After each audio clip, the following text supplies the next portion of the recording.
আমি যুবক ভাইদের প্রতি শুকরিয়া যে আপনারা এসেছেন, কচিকাচা সোনার মণিরা যারা এসেছে তোমাদেরকে শুকরিয়া। মিডিয়ার ভাইরা, অনেক মিডিয়া কর্মী এসেছে, এরাও আমাদের মতো দিন নাই রাত নাই, এক জেলা থেকে আরেক জেলায় কোরআনের কথাগুলো যে রেকর্ড করে তারা ছড়িয়ে দেয়, আমরা তাদের জন্য দোয়া করি।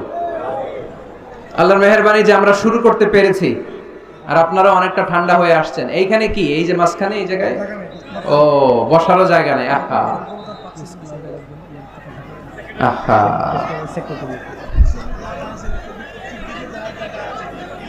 হুজুর বলে দিছে পশ্চিম দিকে গেলে জায়গা আছে, ওদিকে প্রজেক্টর আছে, সব আছে, স্ক্রিন আছে, আশেপাশে মাঠ আছে, ওইখানে প্রজেক্টরে দেখা যাবে। ধাক্কাধাক্কি করা যাবে না, ধাক্কাধাক্কি করা যাবে না। আমি যেই ব্যথা পাইছি বুকে, আমি কথা বলতে কষ্ট হচ্ছে, আমার শ্বাস নিতে কষ্ট হচ্ছে। তো আপনারা যদি এরকম বিশৃঙ্খলা করেন, কথা চালিয়ে যাওয়া কষ্ট হবে।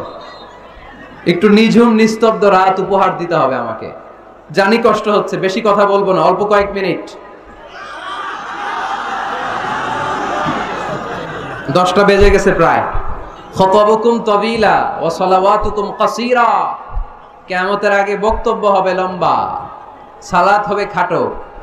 One of the minor sign before the day of judgment, your Islamic lectures will be very longer and your salah will be shorter. কিয়ামতের আগে তোমাদের বক্তব্য হবে লম্বা, সালাত হবে খাটো। আমরা এখন বক্তব্য শুনতে পছন্দ করি, লম্বা সালাত, লম্বা সুজুদ, লম্বা রুকু', লম্বা তাসবিহ তাহলিল, এগুলো পছন্দ করি না। চেঞ্জ করতে হবে, সিস্টেমটা একটু চেঞ্জ করতে হবে। আমাদের সিফাত হাসানের কথা না বললেই না, অনেক কষ্ট করছে এই প্রোগ্রামের জন্য। তাকে আমি দিনের জন্য খুব ভালোবাসি। আমাকে অনুরোধ করছে, হুজুর এই কথাটা বলে দিয়েন যে আমি আপনার পিএস না, আমারে জ্বালায় ফেলতেছে, আমি নরসিংদীতে থাকতে পারি না। তো এই জনসমুদ্রের কাছে আমি বললাম, সে আমার পিএস না, আমার ছোট ভাই। আমার এই প্রোগ্রামে আসার আসল কারণ হচ্ছে জাফরি হুজুর অর্ডার করেছেন। হুজুরের অর্ডার, এটা তো মাথা পেতে নিতে হবে, মুরব্বী, দোয়ার জন্য আসছি। তো এই জন্য সিফাত হাসান আমাদের সাথে যোগাযোগ করে প্রোগ্রামগুলো অ্যারেঞ্জ করে। সে আসলে আমার প্রোগ্রাম রাখে না। সিফাত, তোমার কথা পৌঁছে দিয়েছে লোকজনদের কাছে। সম্মানিত ভাইয়েরা, আমাদের সময় অনেক কম, কথা অনেক বেশি, তাই কথা না বাড়িয়ে আমরা মূল কথায় চলে যাই। আজকে আমি মনে মনে ভেবে এসেছি, the leadership qualities of our beloved prophet Muhammad sallallahu alayhi wasallam. আল্লাহ রাসূল সাল্লাল্লাহু আলাইহি ওয়াসাল্লামের নেতৃত্ব দেওয়ার গুণাবলী, তিনি কি করে উম্মাহকে লিড দিয়েছেন। এই যে আমাদের এখন সেন্ট্রাল লিডারশিপ নাই, তাই না? আমাদের কোনো কেন্দ্রীয় নেতা আছে? কথা বুঝে নাই বোধহয়। আমাদের সেন্ট্রাল লিডারশিপ আছে? ফিলিস্তিনে আমরা মার খাই, ইরাকে মার খাই, সিরিয়াতে আমাদের বাড়িগুলো ভেঙে চুরে মেসাকার, আরাকানে আমাদেরকে তো ভাগাই দিছে আরাকান থেকে। টেকনাফে 10 লক্ষেরও বেশি রোহিঙ্গা ভাইয়েরা বৃষ্টির মধ্যে কিভাবে যে থাকে, আর এই প্রচন্ড শীতে কিভাবে বেঁচে আছে এক আল্লাহই জানে। এর কারণ আমাদের কেন্দ্রীয় কোনো নেতৃত্ব নাই। আমাদেরকে যদি কেউ আঘাত করে, আমাদের পক্ষে কথা বলার মতো কোনো নেতা নাই।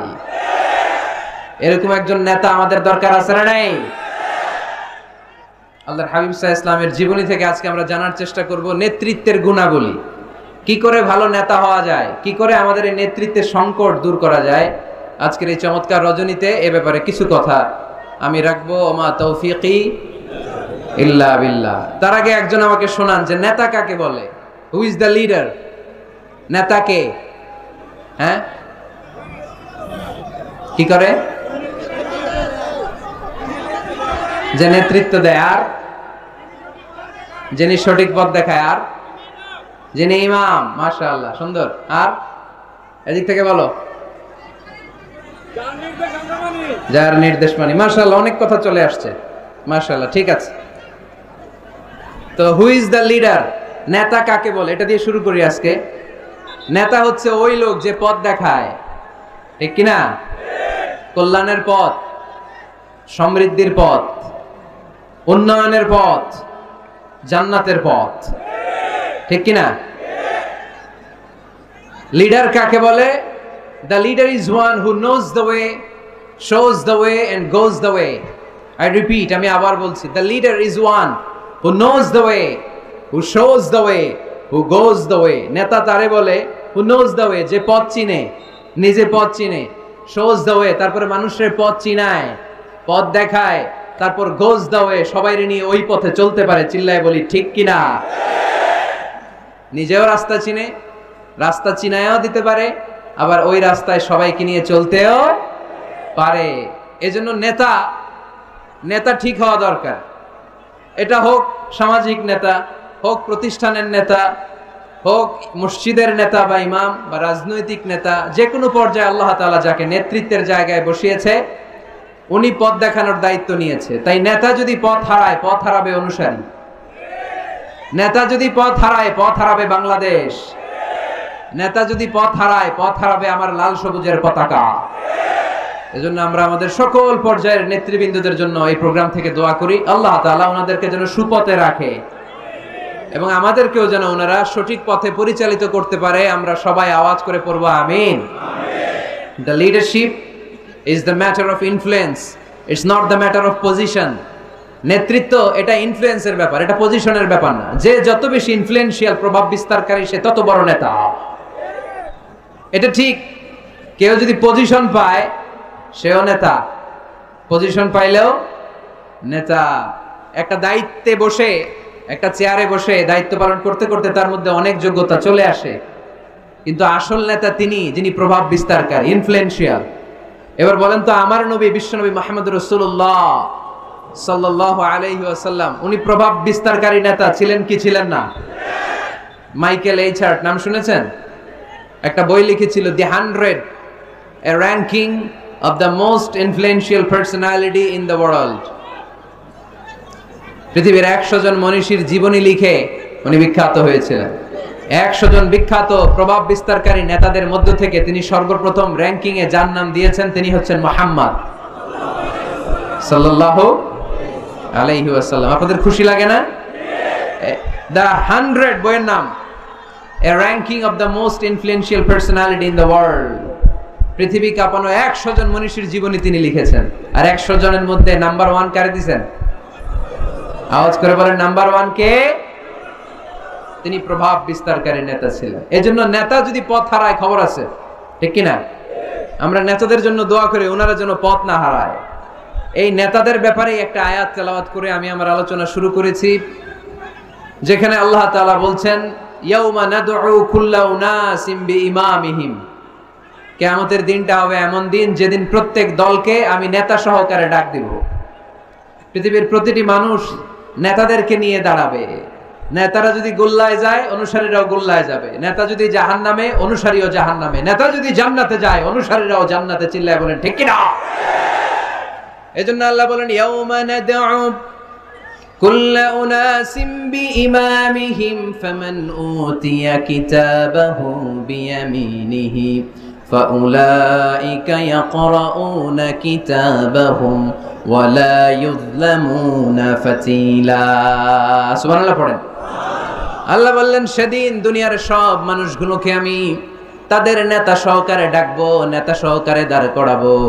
সেদিন যাদেরকে ডান হাতে আমলনামা দেয়া হবে তারা তাদের আমলনামা পড়তে থাকবে। আর সেদিনকার বিচারে কারো প্রতি বিন্দু পরিমাণে জুলুম করা হবে না। সুবহানাল্লাহ পড়েন।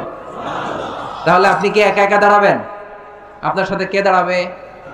আওয়াজ করে, আরো জোরে, সবাই মিলে বলেন নেতা। নেতা দাঁড়াবে, কর্মীরা দাঁড়াবে। এজন্য নেতা নির্বাচনের সময় সাবধান। নেতার অনুসরণ করে যদি কেউ জাহান্নামী হয়, কিয়ামতের দিন সবাই নেতাকে দোষারোপ করবে। ওয়াকালু রাব্বানা ইন্না আতা'না সাদাতানা ওয়া কুবারানা ফাআদাল্লুনাস সাবিলা।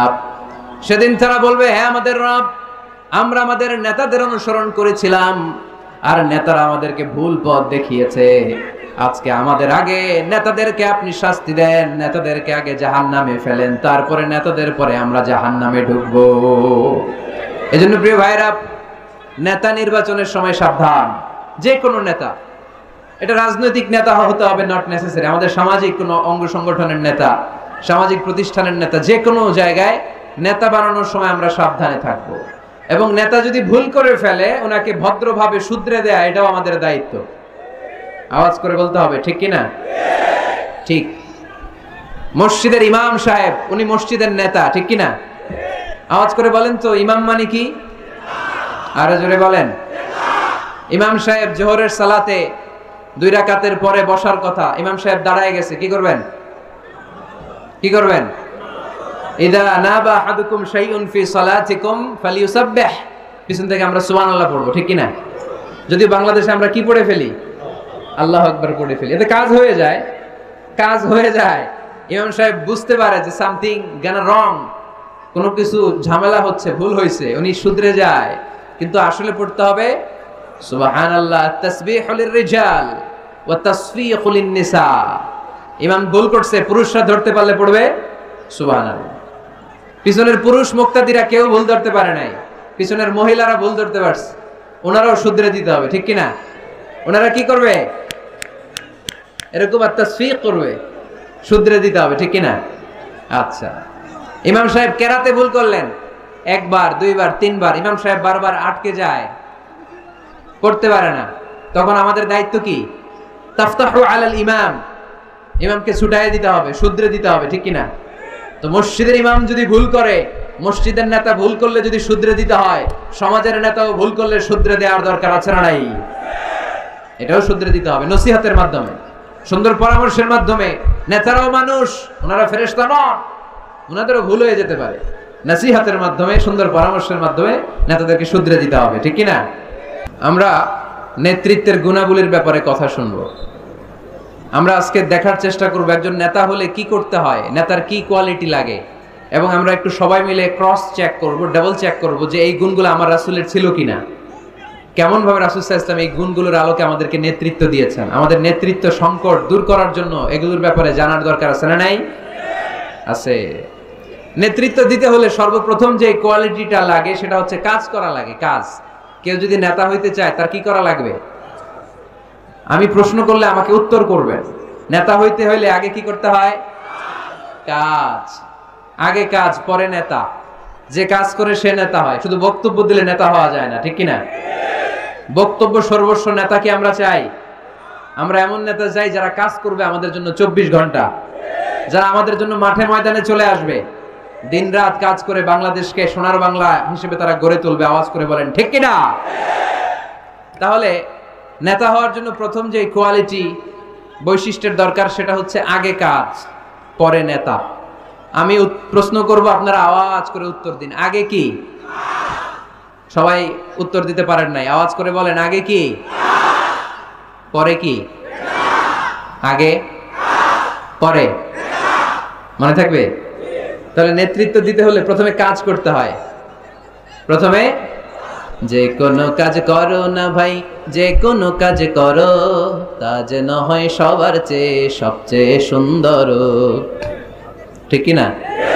যে কোনো কাজ করো না ভাই, যে কোনো কাজ করো, তা যেন হয় সবার চেয়ে সবচেয়ে সুন্দর।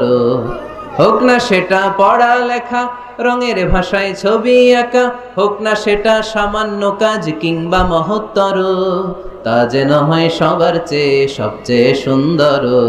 যে কোনো কাজ করো না ভাই, যে কোনো কাজ করো, তা যেন হয় সবার চেয়ে সবচেয়ে সুন্দর, ঠিক কি না? যেটাই করি আমরা ওটা যেন উইথ প্রফেশনালিজম, সর্বোচ্চ ইফোর্ট দিয়ে যেন আমরা করি। যে করতে পারবে সেই নেতা হবে, সেই নেতা। তাহলে আমরা বুঝলাম আগে কাজ, পরে to serve before to lead. I repeat, আমি আবারও বলছি, to serve before to lead. নেতৃত্ব দেওয়ার আগে আগে কাজ করতে হবে। আরবিতে বলে সাইয়্যিদুল কওমি খাদিমুহুম। জাতির নেতা তো সে হয় যে জাতির খেদমত করে। খেদমত না করে নেতা হওয়া যায়? কাজ না করে নেতা হওয়া যায়? যায় না। এজন্য আগে কাজ।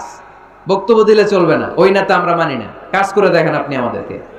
জনগণের জন্য কাজ করেন, দেশের জন্য কাজ করেন, মাটি ও মানুষের জন্য কাজ করেন, then you are our leader. তখন আপনি আমাদের নেতা, আপনার স্থান আমাদের হৃদয়ে, ঠিক কিনা? এবার আসলে আমরা দেখি যে আল্লাহ রাসূল সাল্লাল্লাহু আলাইহি সাল্লাম উনি কাজ করতেন কিনা, উনি কাজ করতেন কিনা, নাকি উনি বসে থাকতেন আর বক্তব্য দিতেন? দেখার দরকার আছে না নাই? শুরুতেই আমরা বলেছি আমরা দেখব লিডারশিপের যে কোয়ালিটিগুলো, এগুলো আল্লাহর হাবিবের জীবনে পাওয়া যায় কিনা কোরআন সুন্নাহর আলোকে আমরা ক্রস চেক করব ইনশাআল্লাহ। পড়েন। আল্লাহর হাবিবের কাছে কোরআনের প্রথম 5 আয়াত নাজিল হলো। আল্লাহর হাবিবের বয়স তখন 40 বছর। ইকরা বিসমি রাব্বিকাল্লাযী খালাক খালাকাল ইনসানা মিন আলাক ইকরা ওয়া রাব্বুকাল আকরাম আল্লাযী আল্লামা বিল কলম আল্লামাল ইনসানা মা লাম ইয়ালাম। এই 5টা আয়াত নাজিল হওয়ার পরে বিশ্বনবী ভয় পেয়ে গেলেন। বিশ্বনবীর গায়ে জ্বর চলে আসলো, অন্তর কাঁপতে লাগলো। ভয় পেয়ে বিশ্বনবী আম্মা জান খাদিজাতুল কুবরা তাহেরা রাদিয়াল্লাহু তাআলা আনহার কাছে আসলেন।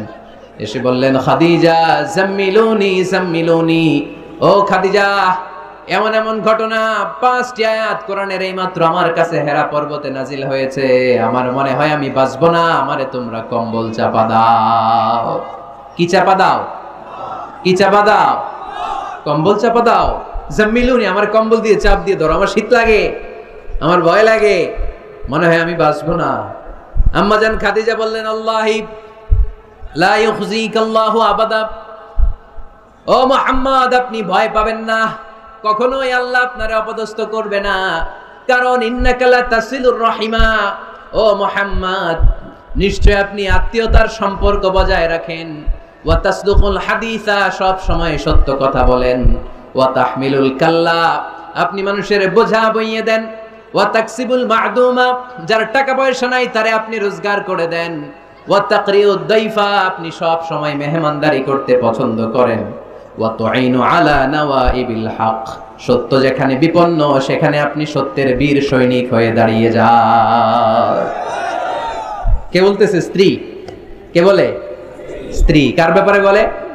হাজবেন্ডের ব্যাপারে বলে।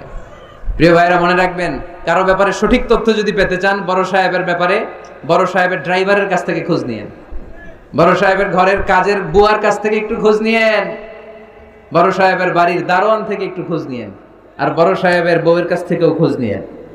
এই 4টা সোর্স থেকে যদি আপনি বড় সাহেবের ইনফরমেশন নেন, সব আসল ইনফরমেশন বেরিয়ে আসবে। চিল্লায় বলেন ঠিক কিনা? আল্লাহর হাবিব সাল্লাল্লাহু আলাইহি ওয়াসাল্লামের স্ত্রী আম্মা জান খাদিজাতুল কুবরা তাহেরা রাদিয়াল্লাহু তাআলা আনহা বললেন, আল্লাহি লা ইউখজিকাল্লাহু আবাদা, মুহাম্মদ আপনি ভয় পাবেন না, আপনি ভয় পাবেন না, আল্লাহর শপথ আমার তো এই আত্মবিশ্বাস আছে আল্লাহ কখনো আপনারে অপদস্থ করবে না, কারণ আপনি আত্মীয়তার সম্পর্ক বজায় রাখেন, সব সময় সত্য কথা বলেন, আপনি সব সময় সত্য বলেন। মানুষ বোঝা টানতে পারে না, তাদের বোঝা আপনি টেনে মাথায় দিয়ে দেন। সুবহানাল্লাহ পড়বেন না? তাকসিবুল মা'দুম যার উপার্জনের কিচ্ছু নাই, টাকা পয়সা নাই, তারে আপনি উপার্জন করে দেন। আপনি টাকা জমায়া মানুষের মধ্যে দান করেন।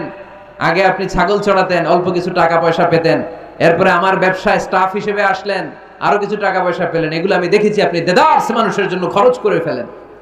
যা টাকা পয়সা আছে এগুলো আপনি মেহমানদারিতে খরচ করেন, আর যেখানে সত্য বিপন্ন সেখানে আপনি লড়াকু সৈনিক হয়ে দাঁড়িয়ে যান। 6টা গুণের কথা বললেন, সুবহানাল্লাহ পড়েন। প্রিয় ভাইরা একটু চিন্তা করেন, তখনও উনি নবী হয় নাই, নবী যে হবেন এটা জানতেনই না। আল্লাহর ইলমে তিনি নবী, কিন্তু অফিশিয়ালি নবী হয়েছেন তিনি পৃথিবীতে 40 বছর বয়সে, ঠিক কিনা? তার মানে নবী হওয়ার আগেই, অফিশিয়ালি কোরআন আসার আগেই, অফিশিয়ালি নবুয়ত পাওয়ার আগেই আমার বিশ্বনবী জনকল্যাণমূলক কাজ শুরু করে দিয়েছিলেন। চিল্লায় বলতে হবে ঠিক কিনা? নেতা হন নাই, কিন্তু কাজ শুরু হয়ে গেছে। His mission is there, his vision is there, his work is there. নবী হন নাই, ওহী আসে নাই, কিন্তু কাজ বন্ধ ছিল। কথা কন, কাজ ঠিকই চলেছে।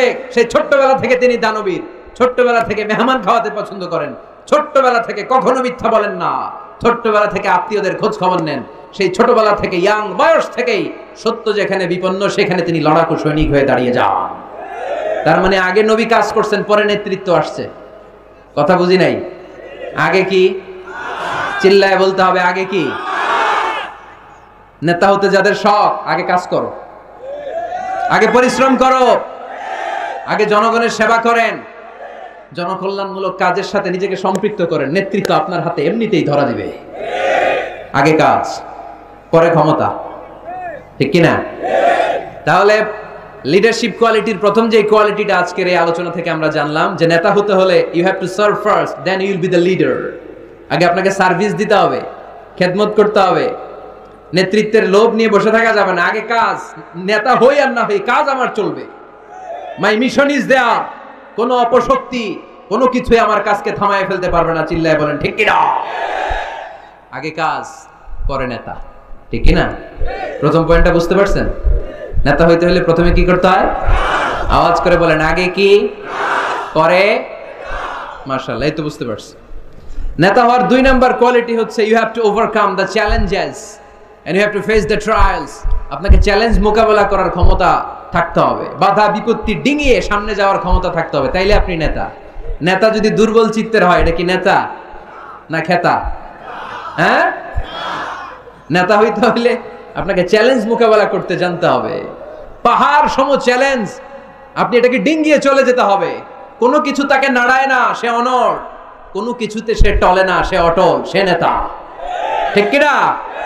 এজন্য আল্লাহ বললেন, ওয়াইয বিতালা ইব্রাহিম রাব্বুহু বিকালিমাতিন ফাতাম্মাহুন্না ক্বালা ইন্নী জাঈলুকা লিন-নাসি ইমামা। ও নবী, স্মরণ করেন সে সময়ের কথা যখন আমি ইব্রাহিমকে অনেকগুলো পরীক্ষা করেছিলাম। প্রতিটা পরীক্ষায় ইব্রাহিম সফলতার সাথে উত্তীর্ণ হয়েছে।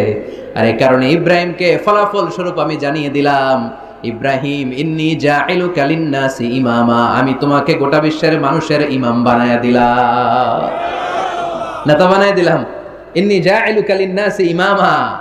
When Allah test Ibrahim with some trials and he successfully overcome all the trials, and Allah said, Ibrahim, I'm gonna make you the leader.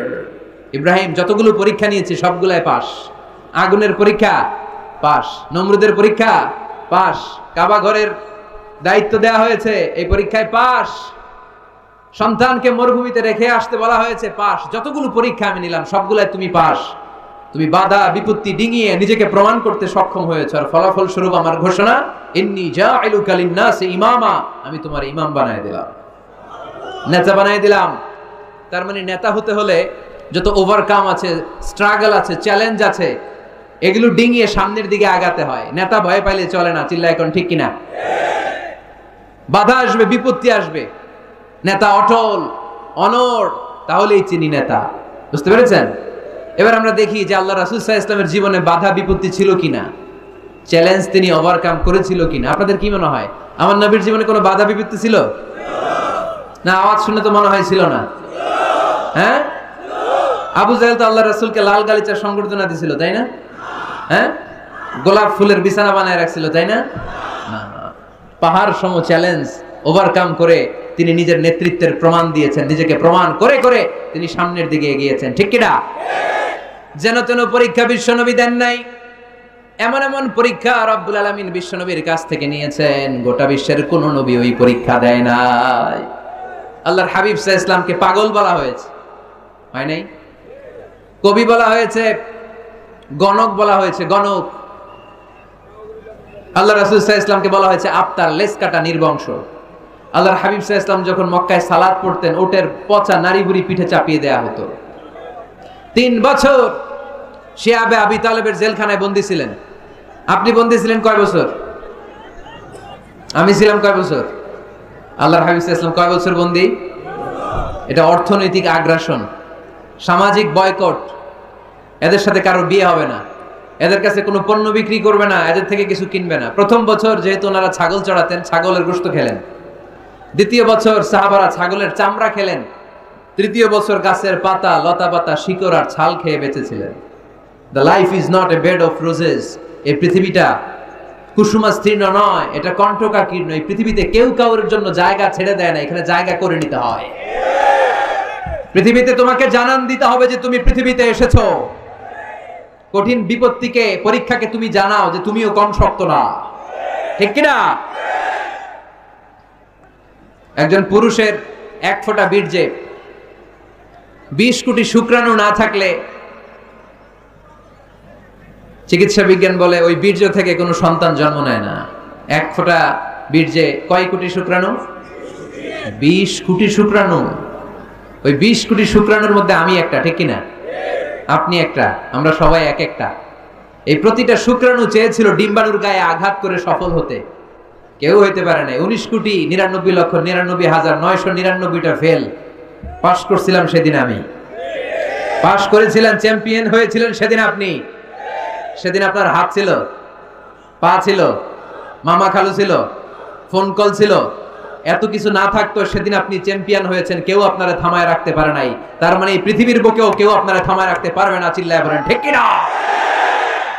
পারবে না। অদম্য সাহস আর শক্তি সম্ভাবনাকে দিয়ে আল্লাহ তাআলা মানুষকে তৈরি করেছেন। এক একটা মানুষের যে কি ব্রেনের ক্যাপাসিটি, তার যে কত ক্ষমতা আল্লাহ দিয়েছেন মানুষ জানেই না। আল্লাহর হাবিব সাল্লাল্লাহু আলাইহি ওয়াসাল্লাম এরকম বাধা বিপত্তি অতিক্রম করে নিজেকে প্রমাণ করে করে সামনের দিকে এগিয়েছেন। 3 বছর জেল খাটলেন। মক্কা থেকে 80 কিলোমিটার পথ পাড়ি দিয়ে তিনি তায়েফে গেলেন। তায়েফে কেন গেলেন? জমি কেনার জন্য, তাই না? কথা কয় না? 10 বিঘা জমি কেনার প্ল্যান করছিলেন তায়েফের। হ্যাঁ, নিজের কোনো লাভের জন্য গেছেন তায়েফে? তায়েফবাসীদেরকে জাহান্নামের আগুন থেকে বাঁচানোর জন্য, নিজের লাভের জন্য না। তায়েফবাসীরা যেন জাহান্নামে ফেরেশতাদের লাথি না খায়, তায়েফবাসীরা যেন জাহান্নামের আগুনে না জ্বলে, ওদেরকে বাঁচানোর জন্য, ওদের লাভের জন্য আল্লাহর হাবিব সাল্লাল্লাহু আলাইহি ওয়াসাল্লাম গিয়েছিলেন। সেখানে তিনি ওয়েলকামড হন নাই, সেখানে পাথর বৃষ্টি মারা হয়েছে। এমন তাবৎ কোনো অত্যাচার নাই বিশ্বনবীর উপর করা হয় নাই। 3-3টা জায়গায় কি সুশ্রী দেহ আমার নবীর, কি সুন্দর ছিল আল্লাহর হাবিব সাল্লাল্লাহু আলাইহি ওয়াসাল্লামের শরীর। তিনি বলতেন আনা মালিহুন ওয়া আখি ইউসুফু সাবিহুন, আমি লাবণ্যময় সুন্দর, আমার ভাই ইউসুফ সাদা সুন্দর। মিলহুন থেকে মালিহ, মিলহুন মানে লবণ, লবণ থেকে লাবণ্যময়। আমি লাবণ্যময় সুন্দর, আমার ভাই ইউসুফ সাদা সুন্দর। এই সুন্দর মানুষটার দেহে পাথর মারা হয়েছে। Can you imagine that? আপনি কি কল্পনা করতে পারেন? 3-3টা জায়গায় বিশ্বনবীকে আক্রান্ত করা হয়েছে, রক্তের বন্যা বইয়ে গিয়েছিল। আওয়াজ করে বলেন ঠিক কিনা? খেয়ে না খেয়ে দিন প্রচারের কাজে নিজেকে দিয়েছ বিলিয়ে, তায়েফের কাফিরেরা চিনল না সে আলো, দুষ্ট ছেলেদের পিছু দিল লেলিয়ে। পাথরের আঘাতে ক্ষত বিক্ষত হয়ে সারা শরীর থেকে রক্ত ঝরে। হে রাসূল তোমাকে ভুলি আমি কেমন করে, হে রাসূল তোমাকে ভুলি আমি কেমন করে। ঠিক কি না? তায়েফের ছেলেরা রক্তাক্ত করেছিল সেদিন আমার নবীকে। বিশ্বনবী অটল অনড়, মন খারাপ করেননি, সবর ইখতিয়ার করেছেন, মাফ করে দিয়েছেন। নিজ এলাকা থেকে চলে যেতে বাধ্য করা হয়েছে, হিজরত করলেন মক্কা থেকে মদিনায়। আহা, মক্কাকে এত ভালোবাসতেন বিষ্ণু ইসা ইসলাম, হিজরতের রাতে বারবার মক্কার দিকে তাকায়, বারবার তাকায়, চোখের পানি ছাড়ে আর বলে মক্কা তো আহাব্বুল বিলাদ ইলাইয়া, মক্কা আমার কাছে সবচেয়ে প্রিয় নগরী, প্রিয় শহর। লাউলা উখরিজতু লামা খরাজতু, আমার যদি জোর করে মক্কা থেকে তাড়িয়ে দেয়া না হতো আমি জীবনও মক্কা ছেড়ে কোথাও যেতাম না। নিজ এলাকা ছেড়ে চলে গেলেন। খাইবারে খাবারের মধ্যে বিষ মিশিয়ে দেয়া হলো, জানেন ঘটনা? এক ইহুদি নারী দাওয়াত দিয়েছে বিশ্বনবীকে। বিষ্ণু ইসা ইসলাম দাওয়াত পেলে ফিরাতেন না, তিনি গেলেন। খাসির গোশত খেতে পছন্দ করতেন, খাসির গোশতের মধ্যে পয়জন মিক্স করে দেয়া হলো, বিষ। এই বিষের ব্যথায় তিনি আজীবন কষ্ট পেয়েছেন। এন্তেকালের আগে তিনি বলেছিলেন, ওই যে খায়বারের যুদ্ধে যে ব্যথাটা আমি পেয়েছি বিষের কারণে, ওই ব্যথা আজকে আমার আবার উঠেছে। এজন্য আমার নবীর মৃত্যুটা ছিল শাহাদাতের মৃত্যু। তাকে বিষ্ণু ইসা ইসলামকে বিষ খাইয়ে এই দুনিয়া থেকে বিদায় করানো হয়েছে। স্বাভাবিক মৃত্যু ছিল না বিশ্বনবীর, ওই বিষের ব্যথায় তিনি মৃত্যুর আগে কাতরাচ্ছিলেন। ব্ল্যাক ম্যাজিক করা হয়েছে, 6 মাস অসুস্থ। লাবিদ ইবনুল আসাম ইহুদিদের মিত্র, বিশ্বনবীরে ব্ল্যাক ম্যাজিক করেছে। ব্ল্যাক ম্যাজিক চিনেন না? বান মারে না এলাকায়, নরসিংদীতে আছে, কি বলে এটারে, কি কয়? হ্যাঁ, কি মারে? বান মারে, জাদুটোনা, এগুলো করেন আপনারা? এগুলো করেন না। আল্লাহর হাবিব সাল্লাল্লাহু আলাইহি ওয়াসাল্লামকে 6 মাস ব্ল্যাক ম্যাজিক করে রাখা হলো। তার মানে অত্যাচার, অনাচার, পরীক্ষার, বাধা বিপত্তির এমন কোনোটা নাই যেটা বিশ্বনবী অতিক্রম করে নাই, ঠিক কিনা? তার মানে যিনি নেতা হবেন তাকে পরীক্ষা দিয়ে নেতা হতে হবে, বাধা বিপত্তি এগিয়ে সামনে যেতে হবে, তা না হলে তিনি নেতা হতে পারবে। তার সবগুলা গুণ বিশ্বনবী সাল্লাল্লাহু আলাইহি ওয়াসাল্লামের মধ্যে ছিল। আলহামদুলিল্লাহ পড়েন। নেতা হওয়ার জন্য 3 নম্বর যে কোয়ালিটি লাগে সেটা হচ্ছে এলোকোয়েন্স, বাগ্মিতা। বক্তব্য দিতে জানা লাগে, বক্তব্যে পারঙ্গমতা থাকা চাই, ফাসাহাত, বালাগাত জানা চাই। নেতা যদি ভাষণ দিতে না পারে, এটা কি নেতা? কথা কয় না, এটা নেতা? এজন্য নেতা হইতে হইলে কি করা লাগে? ভাষণ দিতে জানা লাগে। দেখবেন যত বড় নেতা তত চমৎকার তার ভাষণ। আমাদের এদেশের স্বাধীনতার স্থপতি বঙ্গবন্ধু শেখ মুজিবুর রহমানের সেই 7ই মার্চের রেসকোর্সের ভাষণ মনে আছে? এবারের সংগ্রাম মুক্তির সংগ্রাম, এবারে সংগ্রাম এখনো কানে বাজে, ঠিক কিনা? যতদিন বাংলাদেশ থাকবে ততদিন এই ভাষণ থাকবে কি থাকবে না? তাহলে নেতা হইতে হইলে এরকম ভাষণ জানা লাগে। বারাক ওবামার নাম শুনছেন? কথা কয় না, শুনছেন? শুনছেন? এই লোকটাও চমৎকার ভাষণ দিতে জানতো। যে এলাকায় যাইতো ওই এলাকা ধরে ডাক দিত, লোকজন খুশি হয়ে যেত। নির্বাচনে জিতে প্রথমে উনি গেল শিকাগো সিটিতে, আমেরিকা একটা শহর আছে শিকাগোতে, বিশাল বড় অ্যাসেম্বলি। উনি ভাষণ শুরু করলেন এভাবে, হ্যালো শিকাগো, মানে পুরো শিকাগো শহরটার একটা ডাক দিলেন। শিকাগোর লোক তো আনন্দে আটখান হয়ে কাইত, খুশি। তার মানে নেতাকে ভাষণ দিতে জানতে হয়, কথা বলতে না জানলে নেতা হইতে পারে? কথা বলেন। বক্তব্যে পারঙ্গমতা থাকা চাই, অসাধারণ বক্তব্য দেওয়ার ক্ষমতা থাকা চাই। এবার আসুন দেখি বিষ্ণু ইসা ইসলামের এটা ছিল কি ছিল না? আল্লাহর হাবিব সাল্লাল্লাহু আলাইহি ওয়াসাল্লামের বক্তব্য দেওয়ার গুণাবলী ছিল কি ছিল না? সহিহ মুসলিমের বর্ণনা, আল্লাহর হাবিব সাল্লাল্লাহু আলাইহি ওয়াসাল্লাম বলেন, উতিতু জাওয়ামিউল কালিম, আমাকে আল্লাহ তাআলা জাওয়ামিউল কালিম দিয়েছে। মানে আমি এমন কথা বলি, কথাগুলো ছোট কিন্তু এর আবেদন অনেক বড়। আমি কথা বলি অল্প কিন্তু এটার impact in the heart of people, in the heart of the listener, যারা শুনে তাদের হৃদয়ে এটার প্রভাব অনেক বেশি। আমার কথাগুলো concise in wording but comprehensive in meaning, বলি কম অর্থ বেশি। হাজার লাইন ব্যাখ্যা করো, আমার কথাকে ব্যাখ্যা শেষ করা যায় না। চিল্লায় বলেন ঠিক কি না? তিনি জাওয়ামিউল কালিম জানতেন, এত সুন্দর পরিষ্কার পরিচ্ছন্ন আরবি ভাষায় তিনি কথা বলতেন। আবার আম্মা জান বলেন, সেই বুখারীর বর্ণনা, আল্লাহর হাবিব সাল্লাল্লাহু আলাইহি ওয়াসাল্লাম যখন বক্তব্য রাখতেন, লাউ আদ্দাহুল আদুল আহসাহু, কেউ যদি চাইতো আল্লাহর হাবিব সাল্লাল্লাহু আলাইহি ওয়াসাল্লাম বক্তব্যে কয়টা বাক্য বলেছেন, কয়টা শব্দ বলেছেন, কয়টা বর্ণ ব্যবহার করেছেন, চাইলে প্রতিটা বাক্য আর শব্দ হাতে গোনা যেত। সুবহানাল্লাহ নাই? এত সুন্দর পরিচ্ছন্ন আরবিতে তিনি বক্তব্য করতেন, কথা বলতেন। লাউ আদ্দাহুল আদুল আহসাহু, কেউ চাইলে গুনতে পারতো যে রাসূল সাল্লাল্লাহু আলাইহি ওয়াসাল্লাম ওনার ভাষণে কয়টা বাক্য বলেছেন, ওনার এই বক্তব্যে তিনি কয়টা শব্দ ব্যবহার করেছেন, চাইলেই গুনা যেত। সুবহানাল্লাহ পড়েন।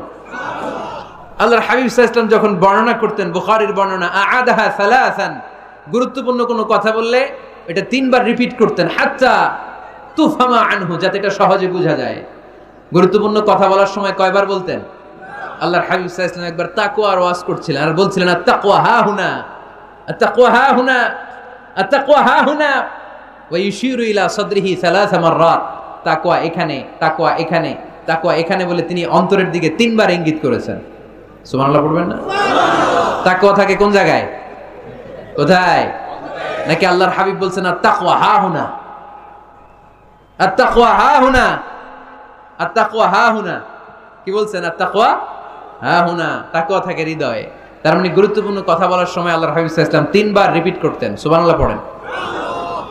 এরপর আম্মা জান আয়েশা রাদিয়াল্লাহু তাআলা আনহা বর্ণনা করেন, বুখারীর বর্ণনা, ইয়াতাকাল্লামু বিকালামিন বাইয়িন ফাসলিন, আল্লাহর হাবিব যখন কথা বলতেন, ইয়াতাকাল্লামু বিকালামিন বাইয়িন, সুস্পষ্ট ভাবে কথা বলতেন, ফাসলিন, থেমে থেমে কথা বলতেন, ইয়াতাহাফফাযুহু মান জালাসা ইলাই, তার আশেপাশে যারা বসে থাকতো চাইলে সবগুলো কথা সহজেই মুখস্থ করে ফেলতে পারতো। ইয়াতাকাল্লামু বিকালামিন বাইয়িন, সুস্পষ্ট কথা বলতেন, অস্পষ্ট কোনো কথা আল্লাহর হাবিব সাল্লাল্লাহু আলাইহি ওয়াসাল্লাম কখনো বলেন নাই। ফাসলিন, থেমে থেমে, এক বাক্য শেষ আরেক বাক্য, এক কথা শেষ আরেক কথা। ইয়াতাহাফফাযুহু মান জালাসা ইলাই, এত সুন্দর করে বলতেন তার আশেপাশে যারা বসা চাইলে এগুলো মুখস্থ রাখতে পারতো। আওয়াজ করে পড়তে হবে আল্লাহু আকবার। আবার আল্লাহর নবী মাঝে মাঝে আবেগ ঘন বক্তব্য দিতেন। সাহাবারা বলেন, বিশ্বনবী মাঝে মাঝে এমন বক্তব্য রাখতেন, ওয়াজিলাত মিনহাল কুলুব যারাফাত মিনহাল আয়ুন, বিশ্বনবীর বক্তব্য শুনে আমাদের হৃদয় বিগলিত হয়ে যেত, বিশ্বনবীর আলোচনা শুনে, নসিহত শুনে আমাদের চোখ দিয়ে দাঁড় দাঁড় করে পানি ঝরতো, দাঁড় দাঁড় করে চোখ দিয়ে পানি ঝরতো, হৃদয় বিগলিত হয়ে যেত। তার মানে আবেগঘন বক্তব্য দিতে জানতেন। আবার পাশাপাশি বিশ্বনবী মাঝে মাঝে জিহাদি বক্তব্য দিতেন, তেজস্বী বক্তব্য দিতেন, হাত্তা ইহতামাররাত আইনা ওয়া আলা সাওতুহু ওয়াশতাদ্দা গাদাবু, মাঝে মাঝে যখন জ্বালাময়ী তেজস্বী ভাষণ দিতেন চেহারাটা লাল হয়ে যেত, চোখগুলো লাল হয়ে যেত, বিশ্বনবীর কণ্ঠ উঁচু হয়ে যেত, রাগে তিনি গড়গড় করতে থাকতেন, মনে হচ্ছে তিনি সেনাবাহিনীর কমান্ডার। সুবহানাল্লাহ পড়েন। এই বর্ণনাগুলো থেকে বোঝা যায় একজন বক্তার বক্তব্য দেওয়ার যত কোয়ালিটি থাকতে পারে যত চমৎকার বক্তব্যের পারঙ্গমতা থাকতে পারে তার সবগুলো আমার নবীর মধ্যে ছিল কি ছিল না? আওয়াজ করে বলেন, ছিল কি ছিল না? তার মানে নেতৃত্বের যে গুণাবলী, তার 3 নাম্বার গুণাবলী হচ্ছে বাগ্মিতা, এলোকোয়েন্স। নেতার কথা বলতে জানতে হবে। আর তার সবগুলো গুণ আমার বিশ্বনবীর জীবনের মধ্যে পাওয়া যায়, ঠিক কি না? আপনাদের কি কষ্ট হচ্ছে? গরম লাগতেছে না? আমার তো লাগতেছে অনেক। শেষ করে দেই তাইলে, না? হ্যাঁ, কষ্ট হচ্ছে না? তাকবীর দেয়া যাবে? জোরে না আস্তে? কত জোরে? অনেক জোরে।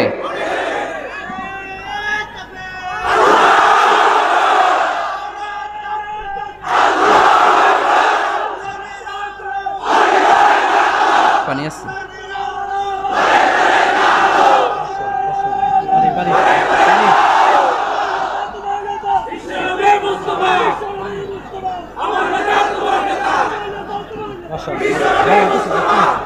মাশাআল্লাহ, মাশাআল্লাহ, ঠিক আছে। তাহলে আরো কয়েক মিনিট বলা যায়, না? আচ্ছা, নেতৃত্ব দেওয়ার 4 নাম্বার গুণাবলী হচ্ছে the leader should be broad minded, he shouldn't be the narrow minded. নেতা হইতে হইলে বড় মনের হইতে হবে, কলিজাটা হইতে হবে এত বড়, পুরো দেহটাই হইতে হবে কলিজা। কথা কয় না? পুরো দেহটাই কলিজা, ঠিক কি না? নেতা যদি ন্যারো মাইন্ডেড হয়, এটা কি নেতা? নেতা হতে হবে broad minded. The leader should be accommodative mentalities. নেতার অ্যাকোমোডেট করার মেন্টালিটি হতে হবে। উনি সবার, যেমন আমাদের বাংলাদেশের গণপ্রজাতন্ত্রী বাংলাদেশের প্রধানমন্ত্রী, মাননীয় প্রধানমন্ত্রী শেখ হাসিনা, উনি কি শুধু আওয়ামী লীগের নেতা? কথা কয় না। শুধু বিএনপির নেতা? শুধু জামাত ইসলামের নেতা? জাতীয় পার্টির নেতা? শুধু জাসদের নেতা? উনি কার নেতা? উনি এই বাংলাদেশের 17 কোটি মানুষের নেতা, ঠিক কিনা? আপনি নেতা হইলে আপনি সবার হবেন। আপনি এমপি, আপনার নির্বাচনী এলাকায় যারা আছে আপনি সবার এমপি। আপনি এলাকার পুরুষদের এমপি, এলাকার নারীদের এমপি, এলাকার হিজড়াগুলারও এমপি আপনি। চিল্লা এখন, ঠিক কিনা? আপনি সবার, আপনার হৃদয়টা হইতে হবে এরকম আকাশের মতো বিশাল, সাগরের মতো উদার। নেতা হইতে হইলে ব্রড মাইন্ডেড হইতে হয়, অ্যাকোমোডেটিভ হইতে হয়, তাই না? এবার আসেন দেখি, আমার বিষ্ণু ইসা ইসলাম যে নেতা ছিলেন, উনি কি ন্যারো মাইন্ডেড ছিলেন না ব্রড মাইন্ডেড? কথা বোঝে নাই বোধহয়। ব্রড মাইন্ডেড ছিলেন। কত ব্রড মাইন্ডেড? আল্লাহ রাসূল সাল্লাল্লাহু আলাইহি ওয়াসাল্লামের ব্যাপারে আল্লাহ পাক বললেন, ওমা আরসালনাকা ইল্লা রাহমাতাল লিল আলামিন, I have sent you as a mercy for the entire universe. নবী হে, আমি আপনাকে গোটা বিশ্বের সবার জন্য রহমত করে, বিশ্ববাসীর জন্য রহমত করে প্রেরণ করেছি। বুঝে শুনে উত্তর দিয়েন তো, আল্লাহ কি এখানে বলছেন ওমা আরসালনাকা ইল্লা রাহমাতাল লিল মুসলিমিন? বলছে রাহমাতাল লিল মুত্তাকিন, রাহমাতাল লিল মুসাল্লিন? কি বলছে?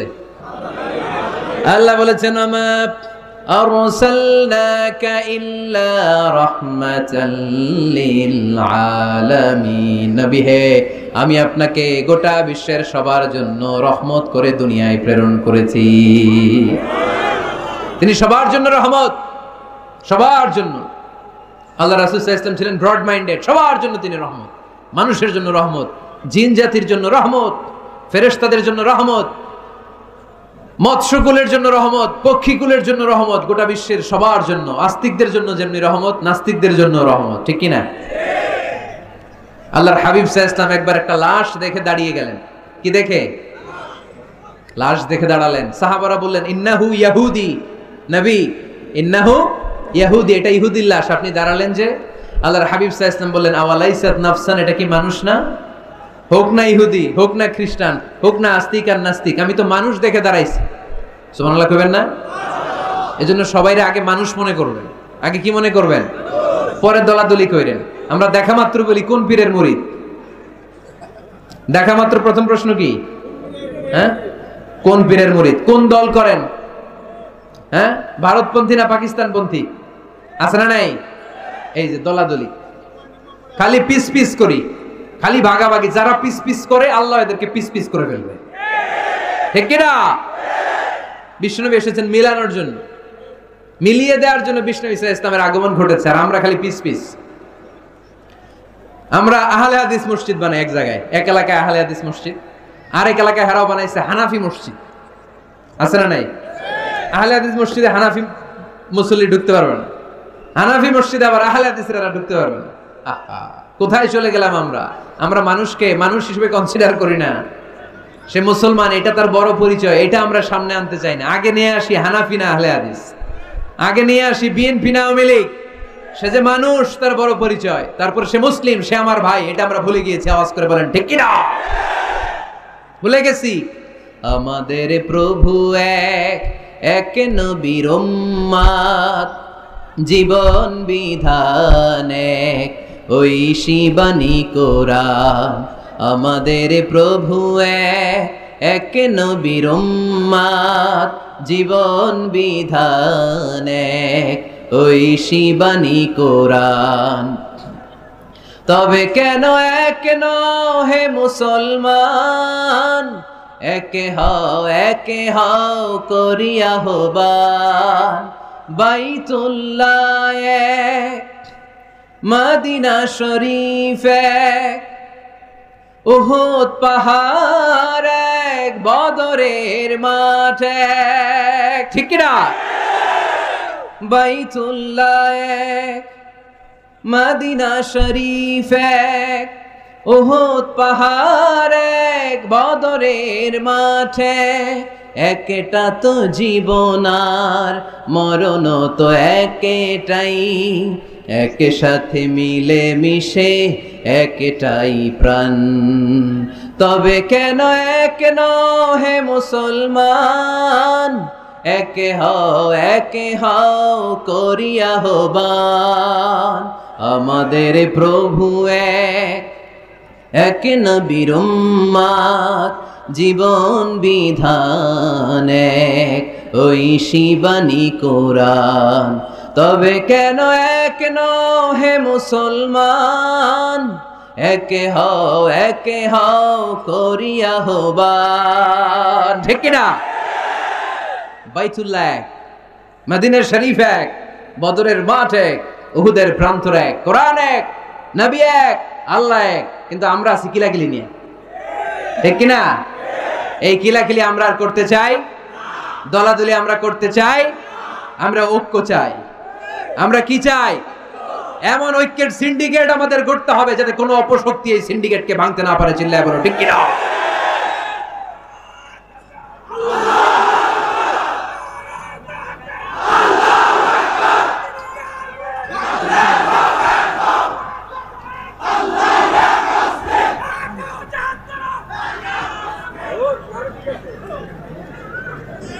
আমরা সবাই এক।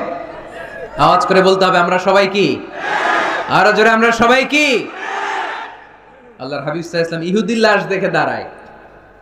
অন্যরা বললেন ইন্নাহু ইয়াহুদি, আপনি যে ইহুদির লাশ দেখে দাঁড়ান। সাহাবী বললেন আওয়ালাইসাত নাফসান, এটা কি মানুষ না? আমি তো মানুষ দেখে দাঁড়িয়েছি। আল্লাহর হাবিব সাল্লাল্লাহু আলাইহি ওয়াসাল্লাম বললেন এটা কি মানুষ না? আমি তো মানুষ দেখে দাঁড়িয়েছি। জাদুল মাআদ ফি হাদি খাইরিল ইবাদ, ইবনুল কাইয়িম আল জাওজিয়ার লেখা আল্লাহ রাসূল সাল্লাল্লাহু আলাইহি ওয়াসাল্লামের বায়োগ্রাফির উপর একটা বই।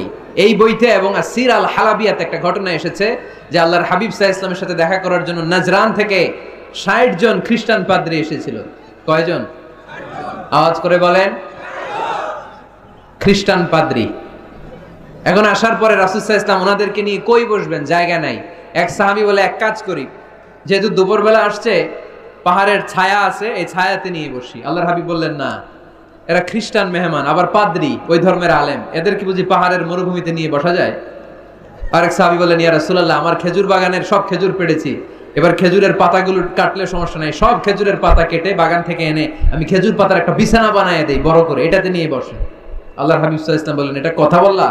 এরা খ্রিস্টান পাদ্রী, এদেরকে খেজুর পাতার বিছানায় বসানো যায়? কই বসাবো? বলতে বলতে ৬০ জন খ্রিস্টান পাদ্রী চলে আসছে। আল্লাহর হাবিব সাল্লাল্লাহু আলাইহি ওয়াসাল্লাম উপায়ন্তর না দেখে ৬০ জন খ্রিস্টান পাদ্রীর জন্য মসজিদে নববীর দরজা খুলে দিয়েছেন। আল্লাহর নবীর মসজিদে খ্রিস্টানরা ঢুকতে পারে। আল্লাহর নবী ইহুদিকে দেখে সম্মানার্থে দাঁড়িয়ে যায়, আর আমাদের হানাফি ভাইরা আহলে হাদিস মসজিদে ঢুকতে পারে না। আমাদের আহলে হাদিস ভাইরা হানাফি মসজিদে ঢুকতে পারে না। এটার নাম ইসলাম নয়, এটার নামই বাড়াবাড়ি। এটাই বাড়াবাড়ি, এটাই বাড়াবাড়ি। এটার নাম ইসলাম না হয়। ইসলাম হচ্ছে ঐক্যের নাম, ইসলাম হচ্ছে ভালোবাসার নাম, ইসলাম হচ্ছে ভ্রাতৃত্বের নাম। এজন্য নেতা হইতে হইলে কলিজা হইতে হবে কত বড়? কত বড়? হাত দিয়ে দেখাও মুসলমান কত বড়? এত বড় কলিজা লাগবে, ব্রড মাইন্ডেড হওয়া লাগবে নেতা, অ্যাকোমোডেটিভ মেন্টালিটির হতে হবে। আল্লাহর হাবিব সাল্লাল্লাহু আলাইহি ওয়াসাল্লাম সব সময় অ্যাকোমোডেটিভ মেন্টালিটির ছিলেন, সবাইকে অ্যাকোমোডেট করতেন, দলাদলি নাই। আজকের এই মাহফিলে আওয়ামী লীগের নেতারা আছে না নাই? বিএনপির ভাইয়েরা আছে না নাই? জামাত ইসলাম আছে না নাই? জাতীয় পার্টি আছে না নাই? পীরের মুরিদ আছে না নাই? তাবলীগের ভাইয়েরা আছে না নাই? হানাফি আছে, আহলে হাদিস আছে, সবাই আছে, কোনো দলাদলি নাই। All are welcome in our তাফসীর programme, you all are welcome in our Islam. এজন্য অনেক হিন্দু ভাইরাও আমাদের তাফসীর প্রোগ্রামে আসে, ঠিক কিনা? হিন্দু ভাইরা আসে, সবার জন্য আমাদের দিল দরিয়া, আমাদের হৃদয় ওপেন, কারণ আমরা রাহমাতাল লিল আলামিনের অনুসারী। আমাদের সেলিব্রিটি হচ্ছে রাহমাতাল লিল আলামিন। আমরা যাকে অনুসরণ করি তিনি রাহমাতাল লিল আলামিন। তিনি আলাদা কোনো বর্ণের নবী নন, জাতিগোষ্ঠীর নবী নন, কোনো আলাদা সম্প্রদায়ের নবী নন, তিনি রাহমাতাল লিল আলামিন, গোটা বিশ্বের জন্য তিনি রহমত। চিল্লায় বলো ঠিক কিনা? তিনি সবার নবী। যেখানেই মানবতা বিপন্ন সেখানেই তিনি ছুটে যেতেন, যেখানেই মানুষ অত্যাচারিত সেখানেই তিনি দাঁড়াতেন। তিনি ছিলেন মেহনতি মানুষের বন্ধু। বয়স আল্লাহর হাবিব সাল্লাল্লাহু আলাইহি ওয়াসাল্লামের 20 বছর। কয় বছর? সবাই বলেন না, কয় বছর? 20 বছর। ইয়ামানের এক লোক ব্যবসায়িক পণ্য এনে মদিনায় মক্কায় বিক্রি করলো। মক্কার এক ব্যবসায়ী তার কাছ থেকে পণ্য কিনে টাকা দিতে চায় না। সে টাকা চাইলে সে বলে, আমি মক্কার লোক, এটা আমার এলাকা, আমার দাপট, টাকা দিব না, কি করবি? ইয়ামানের লোকটা কান্না জোড়ে দিল, কে আছে আমারে সাহায্য করার? আল্লাহর হাবিব সাল্লাল্লাহু আলাইহি ওয়াসাল্লাম এই দৃশ্য দেখে মাজলুমদের পক্ষ নেয়ার জন্য একটা শপথ করলেন। এই শপথটার নাম হচ্ছে হালাফুল ফুদুল। শপথটার নাম কি? হালাফুল ফুদুল, যেটা আমরা বাংলাদেশে বলি, কি বলি? হিলফুল ফুজুল। নরসিংদীতে এরকম আছে না নাই? হিলফুল ফুজুল নামে কোনো সংগঠন করেন নাই আপনারা? আছে না? মাশাআল্লাহ, এই যারা করছে আছে। আল্লাহর হাবিব সাল্লাল্লাহু আলাইহি ওয়াসাল্লাম হালাফুল ফুজুল করেছেন, হাতে হাত রেখে শপথ করলেন যে মক্কার জমিনে কোনো টেন্ডারবাজি চলবে না, কোনো চাঁদাবাজি চলবে না, কোনো অন্যায় চলবে না, দুর্বলের উপর সবলের অত্যাচার চলবে না। যারাই মাজলুম হবে হাতে হাত রেখে আমরা তাদের সাথে দাঁড়িয়ে যাব। এরকম টেন্ডারবাজি বন্ধ করার দরকার আছে না নাই? চাঁদাবাজি বন্ধের দরকার আছে না নাই? ক্যাসিনো বিজনেস থামায় দেওয়ার দরকার আছে না নাই?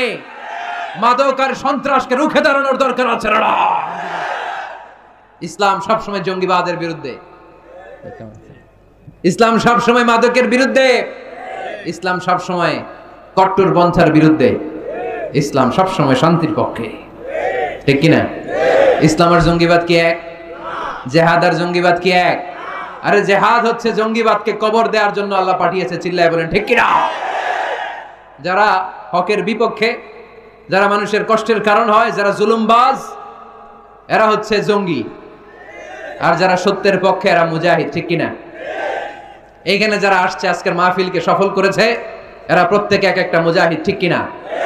আর যারা মাহফিল বন্ধ করতে চায়, কোরআনের আওয়াজকে থামায় দিতে চায়, এরাই হলো আসল জঙ্গি। এরাই জঙ্গি।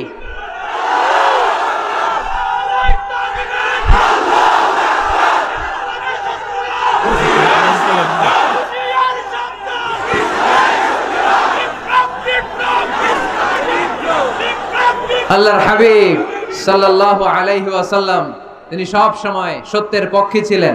তার মানে এই পৃথিবীতে সবচেয়ে বড় মুজাহিদের নাম হচ্ছে মুহাম্মদ সাল্লাল্লাহু। আচ্ছা দেখি আপনাদের কমন সেন্স কতটুকু। আল্লাহর হাবিব যদি সবচেয়ে বড় মুজাহিদ হয়, তাহলে আল্লাহর হাবিব সাল্লাল্লাহু আলাইহি ওয়াসাল্লামের সময়ের সবচেয়ে বড় জঙ্গিটার নাম কি? আবু জাহেল, ঠিক কিনা? মুসা আলাইহিস সালাম ছিলেন মুজাহিদ, তার মানে ওনার সময়ের সবচেয়ে বড় জঙ্গিটার নাম কি? ইব্রাহিম আলাইহিস সালাম ছিলেন মুজাহিদ, ওনার সময়ের সবচেয়ে বড় জঙ্গির নাম কি? এখনো যারা কোরআনের পক্ষে, ইসলামের পক্ষে, আমার নবীর পক্ষে, এরা এক একটা মুজাহিদ। আর যারাই কোরআনের বিপক্ষে, এরা এক একটা জঙ্গি। এরাই জঙ্গি। ডেফিনেশন খুব সহজ। যারা হকের পক্ষে মুজাহিদ, যারা কল্যাণের পক্ষে এরা মুজাহিদ, যারা হকের বিপক্ষে এরা জঙ্গি। এই জঙ্গিবাদের কবর রচনা করার জন্য আল্লাহ তাআলা জিহাদকে ফরজ করেছেন। এজন্য জিহাদ আর জঙ্গিবাদকে কখনো গোলানো যাবে। আল্লাহর হাবিব সাল্লাল্লাহু আলাইহি ওয়াসাল্লাম ছিলেন মেহনতি মানুষের বন্ধু। মেহনতি খেটে খাওয়া মানুষকে আমার নবী এত ভালোবাসতেন যে বিদায় হজের মতো এত গুরুত্বপূর্ণ ভাষণেও বাদ যায়নি খেটে খাওয়া মানুষের কথা। তিনি বলেছেন আরিকাকুম আতইমুহুম মিম্মা তাকুলুন ওয়াকসুহুম মিম্মা তালবিসুন। খবরদার, তোমাদের অধীনস্থ কর্মচারীদের সাথে খারাপ আচরণ করো না। তোমরা যা খাবে তাদেরও তা খেতে দিও, তোমরা যা পরবে সেখান থেকে তাদেরকেও পোশাকের ব্যবস্থা করে দিও। মেহনতি মানুষের কথা বিষ্ণুনবী বিদায় হজের ভাষণও বলেছেন, ঠিক কিনা? তার মানে আমার নবী কি ন্যারো মাইন্ডেড ছিলেন না ব্রড মাইন্ডেড? আওয়াজ করে বলতে হবে, ন্যারো মাইন্ডেড না ব্রড মাইন্ডেড? Broad minded. এই ছেলে, তোমার এত ফটো সেশন লাগে কেন? কিছে বসে থাকো, এত ফটো তুলো না। তো নেতা হইতে হইলে বড় মনের অধিকারী হইতে হয়। তার মানে এই কোয়ালিটি আমার নবীর মধ্যে ছিল কি ছিল না? আওয়াজ করে বলতে হবে, ছিল কি ছিল না? কষ্ট হইতেছে আপনাদের? নেতা হওয়ার জন্য 5 নম্বরে যে গুণটা লাগে সেটা হচ্ছে ট্রুথফুলনেস এন্ড দ্য ট্রাস্টওয়ার্দিনেস। নেতার সত্য কথা বলা লাগবে আর আমানতদার হওয়া লাগবে, ঠিক কি না? মিথ্যা কথা বললে এটা কি নেতা? এটা কি? হ্যাঁ, আমি কই নাই, আপনারা কইছেন, আমার কোনো দোষ নাই। ট্রাস্টওয়ার্দিনেস থাকতে হবে, মানে আমানতদারিতা থাকতে হবে। আল্লাহর হাবিব সাল্লাল্লাহু আলাইহি ওয়াসাল্লাম কোথাও গেলেই মক্কার লোকেরা খুশি হয়ে যেত, বলতো যা আমিন রাদিনা বে, আরে আমিন আসছে, আল আমিন as-সাদিক আল আমিন, সত্যবাদী এসেছে। ওয়া আনজির আশিরাতাকাল আখরাবিন, হে নবী মুহাম্মদ, তুমি তোমার নিকট আত্মীয়দেরকে এবার জাহান্নামের ভয় দেখাও। মক্কায় যখন এই আয়াত নাজিল হলো, আল্লাহর হাবিব সাল্লাল্লাহু আলাইহি ওয়াসাল্লাম সাফা পাহাড়ের উপরে উঠে ডাক দিলেন, ও কুরাইশের লোকেরা, ও হাশিমি খানদানের লোকেরা, ও আমার বংশের লোকেরা। ডাক দেওয়ার সাথে সাথে সব লোক, কারণ কণ্ঠটা চিনা, সবাই বুঝতে পারছে এটা মুহাম্মদ সাল্লাল্লাহু আলাইহি ওয়াসাল্লামের কণ্ঠ। মক্কার সব লোকেরা, ইসলামের একেবারে প্রাথমিক যুগের কথা শোনাচ্ছি, তখনও তিনি বেশি দাওয়াতি কার্যক্রম শুরু করেন নাই। উনি বললেন, ও আমার হাশিমি খানদানের লোকেরা, ও আমার আত্মীয়রা। বিষ্ণু সাল্লাল্লাহু আলাইহি ওয়াসাল্লামের কণ্ঠ ছিল পরিচিত, সবাই বের হয়ে আসে, এসে বলল, মুহাম্মদ কেন ডেকেছো? আল্লাহর হাবিব সাল্লাল্লাহু আলাইহি সাল্লাম বললেন, আমি যদি এখন তোমাদেরকে বলি, এখনই আমি যদি তোমাদের বলি এই সাফা পাহাড়ের পেছনে একদল নাঙ্গা তলোয়ার নিয়ে ঘোড়সাওয়ার তোমাদেরকে কচু কাটার জন্য অপেক্ষা করছে, তোমরা কি আমার কথা বিশ্বাস করবা?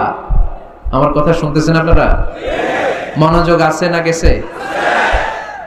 আল্লাহর হাবিব সাল্লাল্লাহু আলাইহি ওয়াসাল্লাম বললেন, আমি যদি বলি সাফা পাহাড়ের পেছনে নাঙ্গা তলোয়ার নিয়ে একদল ঘোড়সাওয়ার তোমাদেরকে কচু কাটার জন্য অপেক্ষা করছে, বিশ্বাস করবা? মক্কার সবগুলো লোক একসাথে বলল, নাআম, অবশ্যই বিশ্বাস করব, কারণ মা জাররাবনা আলাইকা ইল্লা সিদকা, মুহাম্মদ আমরা জীবনে তোমার থেকে একদিনও একটা মিথ্যা কথা শুনি নাই। We have never been experienced a single lie from you in our life. কথাটার ওজন কত খেয়াল করতে হবে। এই কথাটার ওজন কতটুকু খেয়াল করেন। এলাকার লোকেরা ঘোষণা দিয়ে দিচ্ছে, মা জাররাবনা আলাইকা ইল্লা সিদকান, we have never ever experienced a single lie from you. আমরা আমাদের জীবনে কোনোদিন তোমার থেকে একটা মিথ্যা কথা শুনি নাই, তাই তুমি যাই বলবা তাই বিশ্বাস করো। সুবহানাল্লাহ কইতে পারলেন না? চিন্তা করছেন এলাকাবাসীর মন্তব্য বিষ্ণু ঈসা ইসলামের ব্যাপারে, কত দামি মন্তব্য। এই এক মন্তব্যে বিগত 40 বছরের সার্টিফিকেট আছে, চিল্লায় বলেন ঠিক কিনা?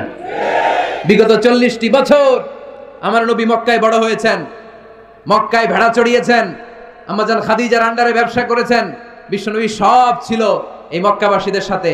এই মক্কাবাসীরা এক বাক্যে বিগত 40 বছরের সার্টিফিকেট দিয়ে দিলেন, we have never ever been experienced a single lie from you Muhammad, মা জাররাবনা আলাইকা ইল্লা সিদকান, আমরা জীবনে বিগত 40 বছরে তোমার থেকে একটা মিথ্যা শুনি নাই, তাই তুমি যাই বলবা তাই বিশ্বাস করো। সুবহানাল্লাহ। এত আস্তে? নেতা হইতে হইলে এরকম নেতা হওয়া লাগবে, যাতে এলাকার লোক বলতে না পারে যে আপনি মিথ্যাবাদী। সবগুলো লোক যেন দাঁড়িয়ে বলে, জীবনে এর মুখে কোনোদিন মিথ্যা শুনি নাই, জীবনে আমাদের কোনো কাজ করতে যে আমাদের কাছ থেকে একটা পানও খায় নাই, জীবনে আমাদের কাছ থেকে কোনো টাকা নেয় নাই, আর জীবন শুধু দিছে, নেয় নাই, দিয়ে গেছে, কিছু চায় নাই। এরকম নেতা হওয়ার দরকার আছে না নাই? আল্লাহ রাসূল সাল্লাল্লাহু আলাইহি ওয়াসাল্লাম এতটাই আমানতদার ছিলেন, আম্মাজান খাদিজাতুল কুবরা রাদিয়াল্লাহু তাআলা আনহা শুধুমাত্র কেবলমাত্র বিশ্বনবীর আমানতদারিতায় মুগ্ধ হয়ে বিশ্বনবীকে বিয়ের প্রস্তাব দিয়েছে। শুধু আমানতদারিতা দেখে তিনি বিয়ের প্রস্তাব দিয়েছিলেন। এতটাই আমানতদার ছিল বিষ্ণু ঈসা ইসলাম। কাফির মুশরিকরাও আমানতের প্যাকেট বিষ্ণুনবীর কাছে রেখে যেত। একজন এসে বলল, আমি তায়েফে যাব, এখানে 5000 দিরহাম মুহাম্মদ তোমার কাছে আমানত রেখে গেলাম। দল করে আবু জাহেলের। দল করে কার? কথা বুঝে নাই বোধহয়। দল করে কার? আমানত রাখতে আসে কার কাছে? আল্লাহর হাবিব যদি বলতেন দল করো আবু জাহেলের, আমার কাছে আমানত কেন, আবু জাহেলের কাছে রাখো, ওরা কয় না, দল করি পেছে পয়রা, আমানত আপনার কাছে রাখতে হবে। কারণ এই টাকার প্যাকেট যদি আবু জাহিল্লার কাছে রাখি, কয়দিন পরে আইসা দেখবো টাকাও নাই, প্যাকেটও নাই। ঠিক কিনা? কি বড় আমানতদার ছিলেন বিষ্ণু ইসলাম। আহা, আমানতের মাল দিয়ে বিষ্ণুনবীর ঘর বোঝাই করা ছিল। আল্লাহর হাবিব যে রাতে মক্কা থেকে মদিনায় হিজরত করতে যাবেন, ওই রাতে এই আমানতের সম্পদগুলো বুঝিয়ে দেওয়ার জন্য চাচাতো ভাই আলী রাদিয়াল্লাহু তাআলা আনহুকে ডেকে অ্যাপয়েন্টমেন্ট দিয়েছেন যে আলী, আমি তো চলে যাচ্ছি আমার জন্মভূমি মক্কা ছেড়ে মদিনায়, এই আমানতের সম্পদগুলো তোমার দায়িত্বে, তুমি বুঝাইয়ে দেবা। সাইয়েদনা আলী রাদিয়াল্লাহু তাআলা আনহু বলেন, একদিন নয়, 2 দিন নয়, এই আমানতের মালামালগুলো মক্কার লোকদের কাছে পৌঁছাতে আমার 3 দিন সময় লেগেছে। সুবহানাল্লাহ করতে পারলেন না? টানা 3 দিন সময় নিয়ে তিনি আমানতের সম্পদ বুঝিয়ে দিয়েছেন। এজন্য বিষ্ণু বলেছেন, ইদা দুকিয়াতিল আমানাতু ফান্তাযিরিস সাআ। সহিহ বুখারীর বর্ণনা, যখন আমানতের খেয়ানত হয়ে যাবে তখন কিয়ামত হয়ে যাবে। এখন আমানতের খেয়ানত আছে না নাই?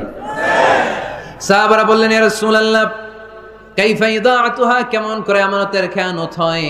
বিশ্বনবী বললেন, ইদা উসিদাল আমরু ইলা গায়রি আহলিহি ফান্তাযিরিস সাআ। যে লোক যেই চেয়ারে বসার যোগ্য নয়, তারে যখন ওই চেয়ারে বসিয়ে দেয়া হবে তখন কিয়ামত হয়ে যাবে। যে যেটার যোগ্য না, আরে ওই দায়িত্ব দিলে, ওই জায়গায় বসাইলে ঝামেলা আছে না নাই? আমি কোরআনের আয়াত তেলাওয়াত করতে পারি না, আমি হাদিস জানি না, আমি ফিকহ শাস্ত্র জানি না, আমারে বানাইছেন প্রধান বক্তা, যদি এমন হয় তাহলে এটা আমানতের খেয়ানত না? একজনের যোগ্যতা নাই, আরে আপনি বড় দায়িত্ব দিয়ে দিয়েছেন, এটা আমানতের খেয়ানত কিনা?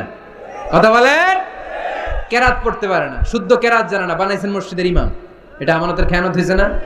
যেই লোক যেই চেয়ারে বসার যোগ্য না, তারে যদি ওই চেয়ারে বসায় দেন, আমানতের খেয়ানত হয়ে যাবে। আর যখনই আমানতের খেয়ানত শুরু হয়ে যাবে তখনই কিয়ামত হয়ে যাবে। চিল্লায় বলেন ঠিক কি না? তাহলে নেতা হইতে চাইলে সত্যবাদী হন, নেতা হইতে চাইলে আমানতদার হন, বিশ্বনবীর মতো। কার মতো?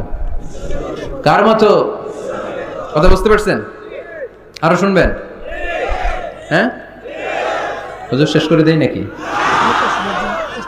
কষ্ট পাচ্ছে।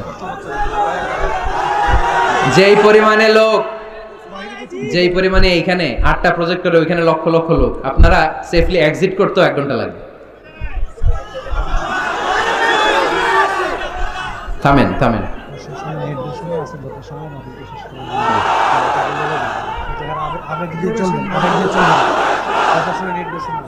জি,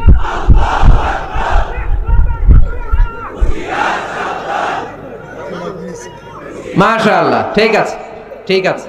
আর বাকি 5টা পয়েন্ট আমি 5 মিনিটের মধ্যে বলে দিচ্ছি।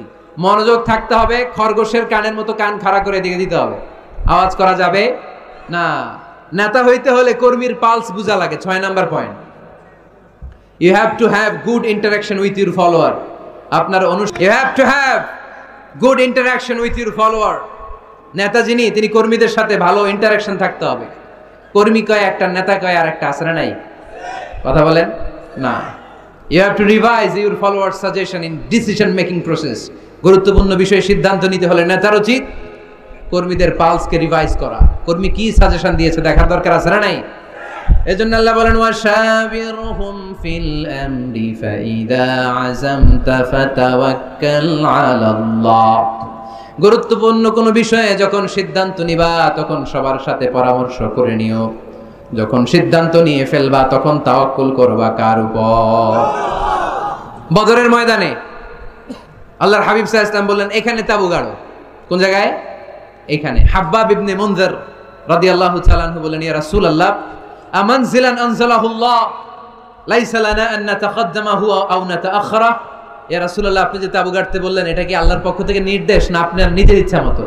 আল্লাহর হাবিব বললেন, না, এটা আমার রায়। ওয়াল হারবু ওয়াল মাকিদা, আমার মনে হয়েছে বদরের এইখানে তাবু গাড়লে ভালো হবে। হাব্বাব বলে, না ইয়া রাসূলুল্লাহ, লাইসা হাযা বিমানজিল, এখানে তাবু গাড়লে ভালো হবে না। আল্লাহ রাসূল বললেন, তাহলে কোথায় তাবু গাড়লে ভালো হবে? হাব্বাব ইবনুল মুনজির বললেন, ইয়া রাসূলুল্লাহ, ওই জায়গায়, ওইখানে তাবু গাড়েন, ওইখানে কুয়া আছে, তাহলে বদরের কুয়ার পানি আমরা খাবো। আর ওইখানে দুই দিকে উপত্যকা আছে, বৃষ্টি হইলে উপত্যকার পানি আমরা হাউস বানাইয়া পানি জমায় রাখবো, আমরা পানি খেয়ে যুদ্ধ করবো, আর কাফেরগুলো পানি না খেয়ে মরবে। সুবহানাল্লাহ কইতে পারলেন না? বিষ্ণু বললেন, আরে তাই তো, তাই তো, হাব্বাব যা বলেছে এটাই তো ঠিক, ওইখানে তাবু গাড়তে হবে, এইখানে নয়। আওয়াজ করে কোন আল্লাহু আকবার। কি লিডার ছিলেন, কি নেতা ছিলেন! মুহূর্তের মধ্যে নিজের সিদ্ধান্ত বাদ দিয়ে কর্মীর সিদ্ধান্ত নিয়েছেন। সুবহানাল্লাহ পড়েন। খন্দকের পরীক্ষা খননের সময় সেই রোম থেকে ছুটে আসা সালমান আল ফারিসি, ইরান থেকে ছুটে আসা সালমান আল ফারিসি পরীক্ষা খননের কথা বললেন। সালমান আল ফারিসির আগে মদিনার কোন লোক এই পরীক্ষা খননের কথা কেউ জানতো না, কেউ জানতো না, কেউ না। পরীক্ষা কেমন? এত ফিট বা এত ফিট মাটি গর্ত করে ফেলতে হবে মদিনার চারদিকে। আল্লাহর হাবিব বললেন, এতে কি লাভ? সালমান আল ফারিসি বলেন, ইয়া রাসূলুল্লাহ, আমরা চারদিকে যদি এত ফিট বা এত ফিট গর্ত করে রাখি তাহলে কাফেররা আসতে পারবে না, ওই জায়গায় দাঁড়ায় থাকবে। আসতে চাইলে আগে পরীক্ষায় নামতে হবে, এরপরে আসবে। আর পরীক্ষায় নামলেই আমরা তীর মেরে ওদেরকে কাবু করে ফেলবো। সুবহানাল্লাহ পড়েন। আল্লাহ রাসূল সাল্লাল্লাহু আলাইহি ওয়াসাল্লাম বললেন, সালমানু মিন্না, সালমানু মিন্না মিন আহলি বাইত, সালমান আমাদের অন্তর্ভুক্ত। শাবাশ সালমান, শাবাশ সালমান, ব্রেভো সালমান। আওয়াজ করে পড়েন আল্লাহু আকবার। মুহূর্তের মধ্যে নিজের সিদ্ধান্ত বিশ্বনবী সাল্লাল্লাহু আলাইহি ওয়াসাল্লাম বাদ দিয়ে সাইয়েদনা সালমান রাদিয়াল্লাহু তাআলা আনহু যে সিদ্ধান্ত দিয়েছেন, যেই পরামর্শ দিয়েছেন, ওই পরামর্শ নিয়েছেন। তার মানে নেতা যদি হতে হয়, a true leader, a charismatic leader যদি আপনি হতে চান, আপনার কর্মীদের পরামর্শের গুরুত্ব আপনার কাছে থাকার দরকার আছে না নাই? নেতা হওয়ার 7 নাম্বার গুণ হচ্ছে আপনাকে কনফ্লিক্ট রিজলভিং অ্যাবিলিটি থাকতে হবে, বিরোধ নিষ্পত্তি করার মতো ক্ষমতা থাকতে হবে, আপনার কূটনৈতিক চাল চালার মতো ক্ষমতা থাকার দরকার আছে না নাই? আল্লাহর হাবিব সাল্লাল্লাহু আলাইহি ওয়াসাল্লামকে কূটনৈতিক জ্ঞান দিয়ে আল্লাহ তাআলা এমন প্রজ্ঞাবান করেছেন, গোটা বিশ্বের সব কূটনীতি এক পাল্লায়। আমার বিশ্বনবীর কূটনীতি যদি আরেক পাল্লায় রাখা হয়, বিশ্বনবীর কূটনীতি আর প্রজ্ঞার ওজন ভারী হয়ে যাবে। হি ওয়াজ এ ভেরি গুড মিডিয়েটর। আল্লাহ রাসূল সাল্লাল্লাহু আলাইহি ওয়াসাল্লাম খুব ভালো মধ্যস্থতা করতে পারতেন। সুবহানাল্লাহ কইবেন না? মিলায়ে দিতে পারতেন। কি করতে পারতেন? কাবা ঘরের 4টা কর্নার, একটা কর্নারের মধ্যে হাজারে আসওয়াদের পাথর রাখা হয়, এটাকে বলা হয় আর রুকনুল হাজারিল আসওয়াদ। এই হাজারে আসওয়াদের পাথরটা এটা জান্নাতি পাথর। কিয়ামতের দিন আল্লাহ এই পাথরে 2টা চোখ দিবে, একটা জিহ্বা দিবে, এই পাথর কথা বলবে। এই পাথর বলবে, আল্লাহ এই লোকটা আমার গায়ে চুমু দিয়েছিল, তারে তুমি জান্নাতে ঢুকায় দাও। এই হাজারে আসওয়াদের পাথরটা কাবা নির্মাণের সময় কে পাথরটাকে তুলে কাবা ঘরের ভেতরে রাখবে, এই নিয়ে মক্কার নেতাদের মধ্যে কিলাকিলি। নেতাদের মধ্যে কি কিলাকিলি, কারণ এটা অনেক সম্মানের ব্যাপার। সব নেতারা ঘোষণা দিল, কাউকে আমরা এই সম্মান দিতে চাই না, কাউকে। একটা মেয়ে হিন্দু মেয়ে মুসলমান হবে অনেক আগে থেকে, যেটা আপনার হাতে না আপনার হাতে সমস্যা আছে।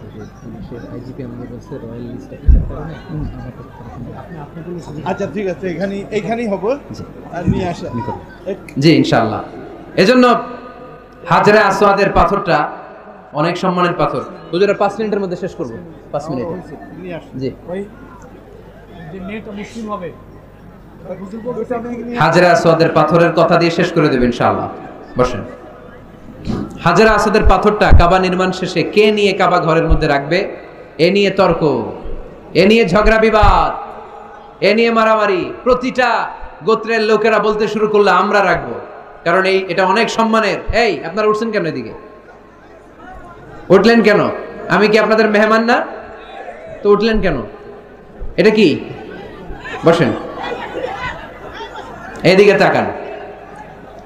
হাজরে আসওয়াদের পাথর কে কাবা ঘরের ওই কর্নারে রাখবে, এই নিয়ে মারামারি।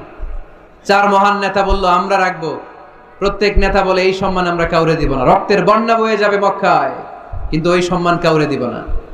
এই দলের নেতা বলে আমি রাখবো, ওই দলের নেতা বলে আমার নিজ হাতে উঠি আমি রাখবো, ওই দলের নেতা বলে না আমি রাখবো, অন্য কাউরে এই সম্মান দিব না। কিলাকিলি আছে না নাই?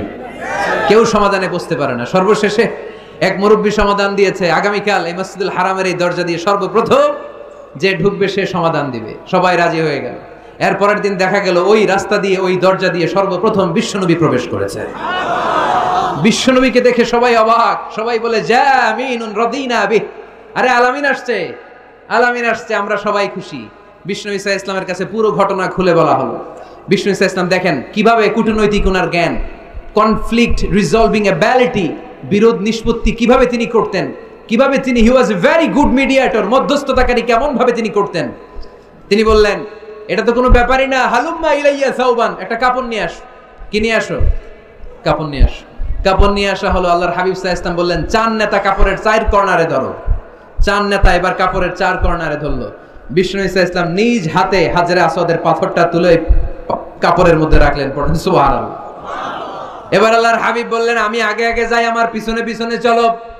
আল্লাহর হাবিবকে ফলো করে চার মহান নেতা কাপড়ের কর্নার ধরে ধরে হাজরে আসওয়াদ পাথরটাকে বহন করে কাবা পর্যন্ত নিয়ে গেলেন।